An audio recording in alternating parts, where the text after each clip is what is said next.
You signed a blank check for this country, payable with your life. You completed the mission, but for so many of us, the fight doesn't end when we take off the uniform. The new fight is with your own body, the ringing in your ears that never stops, the back that aches from years of carrying a ruck, the invisible weight you carry in your mind long after you've come home. These are the costs of service, and the VA Disability and Compensation System was created to honor that cost. But the system is a maze. It's confusing, it's slow, and it feels like another bureaucratic mountain to climb when you're already tired. I'm the founder of Palm Health, and as a veteran, I believe no one should have to navigate this alone. Today, this is your mission briefing. We are going to demystify the VA claim process, decode the system, and give you the intelligence you need to get the benefits you earned. Service connection, the most important concept.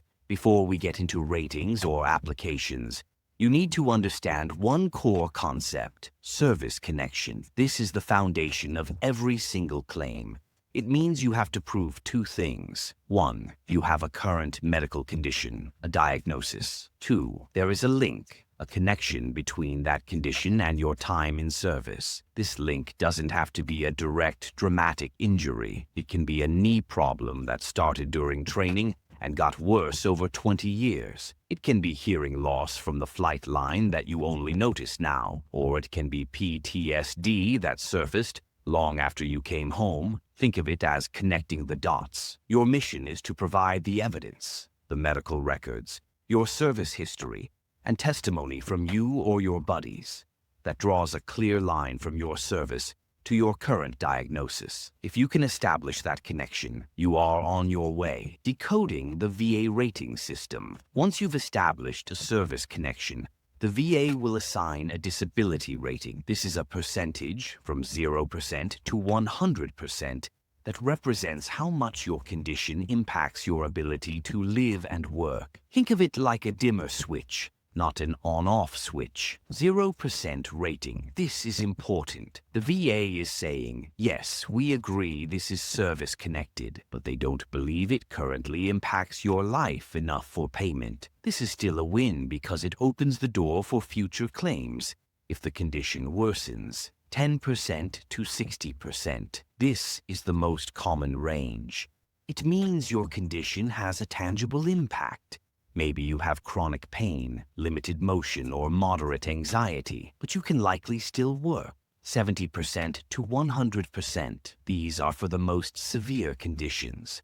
A 100% rating means the VA agrees that your condition is totally disabling and prevents you from maintaining a job. This rating is everything. It determines your monthly tax-free compensation, your eligibility for VA healthcare, and whether your family gets access to education and housing benefits. Getting this number right is the entire goal of the process. The PAC Act and presumptive conditions, the game changer. Now for one of the biggest changes in VA history, and something every veteran needs to know about presumptive conditions. For decades, veterans had to fight tooth and nail to prove their cancer was caused by Agent Orange in Vietnam, or their respiratory problems were from burn pits in Iraq and Afghanistan. You had to find the specific scientific study to prove the link. The PAC Act changed that. Presumptive means the VA now automatically assumes that certain conditions are service-connected.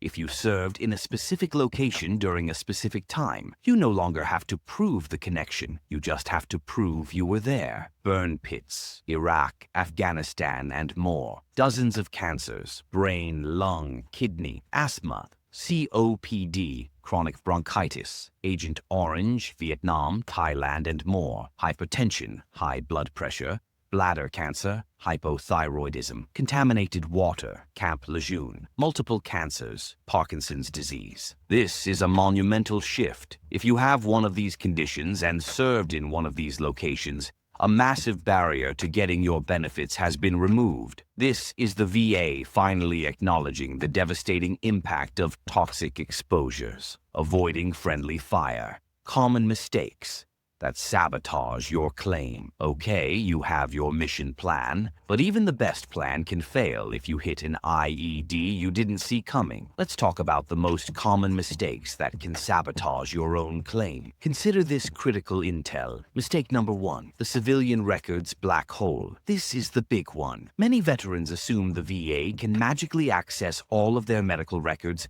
from civilian doctors.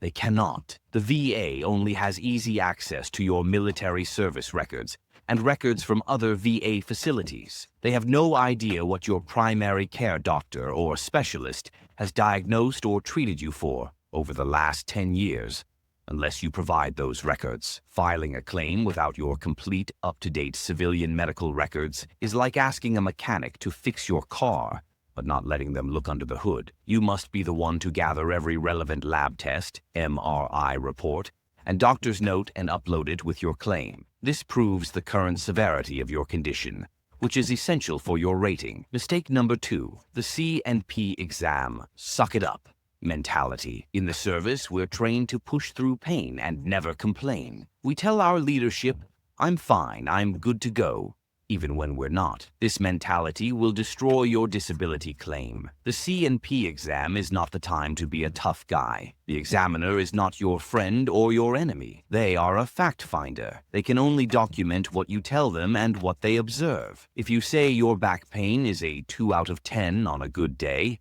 that's what goes in the report. You need to talk about your worst days. Explain how the pain prevents you from playing with your kids, doing yard work, or even sitting through a movie. Be honest about the full impact of your condition. Leave no detail out. Your statement is especially important if you opt for an ACE exam. The truth is, the VA takes everything into consideration when determining your disability. Mistake number 3, vague symptoms versus a concrete diagnosis.